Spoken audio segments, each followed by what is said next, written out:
אני מניחה שהיום לא.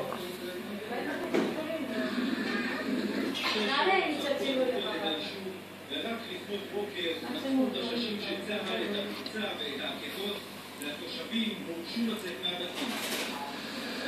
גורמים בהתנחלות אומרים היום שהמחבל נמלט דרך ציר שנבנה בניגוד לחוק ולמרות פנייה של תנועת רגבים למינהל האזרחי. אני חושב שהסיור של כל אחד מכאן מחבל בתוך הבית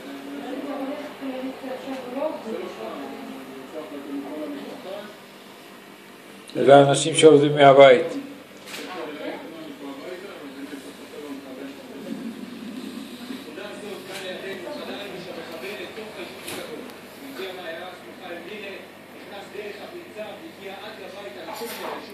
הבית של משפחת קליק, ובית של ביטחון עדיין מנסים לחפש אחר המחבל שהמאמצים מתמקדים בהם במישור המודיעיני. ממשלת ישראל מתייחסת בחומרה רבה לתופעה הנפשעת על ילדה בת 9 ביישוב ספר, ואני חייב לומר שכל עוד נמשכת הסתה בתקשורת הפלסטינית הרשמית, הרשות הפלסטינית איננה יכולה להתנהל מאחריות כל פעולה של וזה היה כתבה שמחכה כולנו תוצאות הבדיקות, מה קרה, איך קרה וכדומה.